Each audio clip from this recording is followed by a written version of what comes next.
السلام عليكم ورحمه الله وبركاته. اهلا بيكم في قناه مطبخ مستر شيف في حلقه جديده ويوم جديد. لو انت اول مره تشوف قناه ما تنسيش تشتركي في القناه، يا ريت نهتم باللايك ده عشان بينشر فيديوهات. محتاجه رايكم في الفيديوهات اللي فاتت. النهارده بقى عندنا بقى اكله كده ايه شعبيه حلوه قوي. هنعمل شويه سجق وهنعمل كمان بتنجان مخلل، وهقول لكم على السر بتاع الخلطه بتاعت البتنجان المخلل. يلا نبتدي الشغل على طول. انا عندي هنا نص كيلو من السجق، وعندي هنا بشرت بصلتين او المفروض تقطع جوانح، بس طبعا عشان الاولاد عندي مش بيحبوها ففرمتها خالص فلفل مع فرمه. وعندي هنا 2 من الطماطم، وعندي فلفل حار. عايزه ابتدي بقى الفلفل الحار بفلفل رومي، مش مشكله. يلا نروح على البوتاجاز ونشوف هنعمل السجق الجميل ده ازاي. جبنا خلاص الحاجه اللي انا هستخدم فيها السجق بتاعي. حطيت فيها زيت ذره او اي نوع زيت انتوا حابينه. السجق يا جماعه انا مش هقطعه خالص دلوقتي، لو انا قطعته وهو ني هيفرول مني. هتشوفوا بقى انا هعمله ازاي. اهم حاجه تكون الطاسه بتاعتي او الحله اللي انا هستخدم فيها السجق يكون سخن علشان خاطر ما تنزلش. خلاص زي ما انتوا شايفين كده حطينا خلاص السجق بتاعي، واول ما يديني كده تشويحه مش هحط عليها اي حاجه دلوقتي خالص، لازم يتشوح خالص مني ونشوفين كده. ماشي، لو قطعناه زي ما قلت لكم الاول قبل ما نحطه على النار هيفرول هيفرقع من الحتت دي كده، فانا مش عايزه حوار ده، انا عايزه السجق يبقى سريع. فهوريكم ان شاء الله الطريقه دي هتعجبكم. يعني هتاكلوا السجق ده احسن من السجق من المحلات. يعني يمكن دوت حاجات شرقيه او حاجات شعبيه، بس ان شاء الله فيديو النهارده هيعجبكم. ما تنسوش يا جماعه تدعموا لي القناه كده. انا هشوحه خالص، بعد كده هنحط عليه التوابل. وقبل ما نحط عليه التوابل هنقطعه خالص قطع صغيره عشان السندوتشات. فانا حبيت النهارده اعمل جنبها بتنجان مخلل، وهقول لكم زي ما قلت لكم في اول فيديو على سر الخلطه بتاعت البتنجان المخلل. حاجه سهله وبسيطه، مش هطول لكم في الفيديو. وهو في الطاسه كده لا بسكينه او مقص هنقص السجق بتاعنا ده. مش شايفين بس خلاص كده ابتدى يتشوح. خلاص زي ما انتم شايفين بس قطعت هون اهو كده. بصوا ما فرمتش مني وفضلت زي ما هي، علشان خاطر اول ما اتحط فيه على النار فالجلد اللي هو محشي فيه اللحمه اتشوح، فما تخليوش يفك خالص. تمام كده. هنبتدي بقى نحط الحاجات بتاعتنا. هنحط الطماطم بالطريقه دي. زي ما قلت لكم الفلفل الحار ممكن نبدله، لو انتوا بتحبوا حاجه حراقه بدلوه فلفل اخضر، فلفل رومي يعني. يعني بقى عشان بقوم حرق كده ياكل كده مولع. والبصل المفروض افضل قلت لكم يتقطع جوانح، مش يتقطع كده بس عشان ده النص الجميل اللي بيتصور دي. مش عايزه البصل يكون باين، فكرمت فرد مش شايفين كده كده حلو قوي كده لحد كده اهو. حاجه بسيطه وسهله مفيش اي مشكله فيها. كده التوابل بتاعتنا هنحط الملح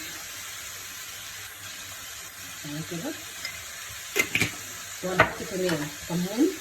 الكمون في الاكلات اللي زي كده بتعمل طعم حلو قوي. هنحط رشه كمون ورشه طبعا فلفل اسمر بس كده تكون محترمه. وعندنا كمان شطه مع الفلفل الحراق شطه كمان عشان بقوم يولع بقى. انا بقول لكم لسه كل ما بحب حاجه حراقه زودين شطه. وهنحط شويه بابريكا بودر، معلقه بسيطه كده بردك. واهم من ده كله بقى هنحط معلقه كبيره من الثوم المفروم. كده حطينا كل الحاجات بتاعه السجق بتاعنا. جربوا الوصفه دي هتعملوها احسن ما تجيبوا الاكل ده من الشارع. يا سلام على الثوم، حاجه تحفه. خلاص كده حطينا كل حاجه.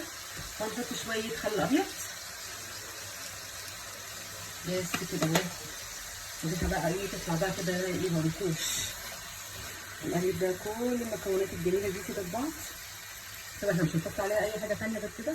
هي بقى كل الحاجات اللي فيها البصل والفلفل والطماطم والبهارات تخش كلها في بعض كده زي ما انتم شايفين اهو. خلاص كده عقبال ما هي بقى تعمل كده هكون بقى احنا عملنا البتنجان بتاعنا. زي ما قلت لكم هنعمل كمان جنبها شويه بتنجان وسندوتشات كده، تبقى حاجه لذيذه قوي كده وعظمه.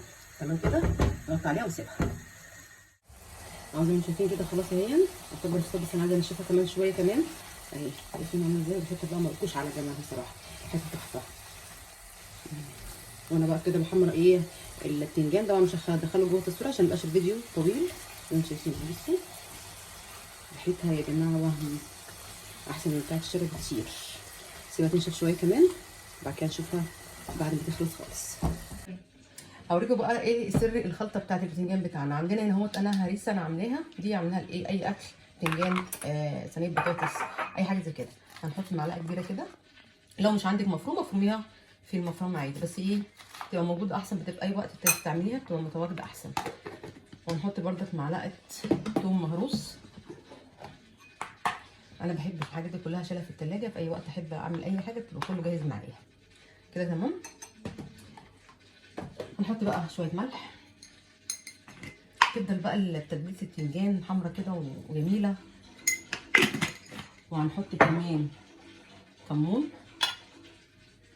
هنزود في الكمون شويه بقى علشان خاطر البتنجان حابب ايه الكمون.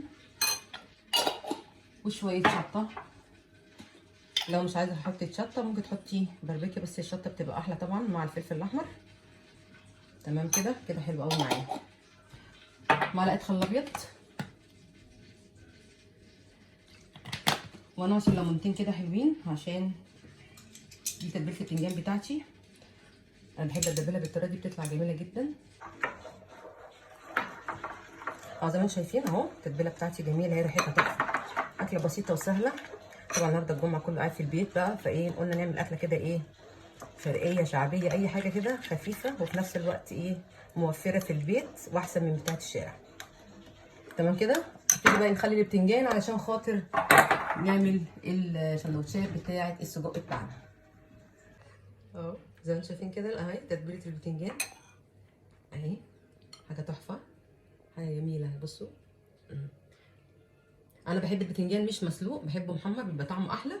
ان كمان المسلوق بيتجلد، تحس ان بيبقى فيه بذر كده، فلما بيتحمر ما يبقاش مجلد والبذر اللي فيه ما يبقاش كتير، بيبقى طعمه احلى كمان من المسلوق قوي. المسلوق تحس ان هو مش حلو خالص كده. النهارده كده يا جماعه اكل خفيفه خالص، بالنسبه ان احنا طبعا كل النهارده قاعد في البيوت، فايه قلنا نعمل حاجه خفيفه كده. هنستخدم كده بقى ايه الفينو كايزر قطعه زي ما انتم شايفين كده. نبدا نعمل السندوتشات بتاعتنا. مالكوش بقى ريحتها يا جماعه، ريحتها تحفه تحفه بجد، حاجه كده وهم. شايفين واحده على فكره ممكن تنزل تبيها من دلوقتي.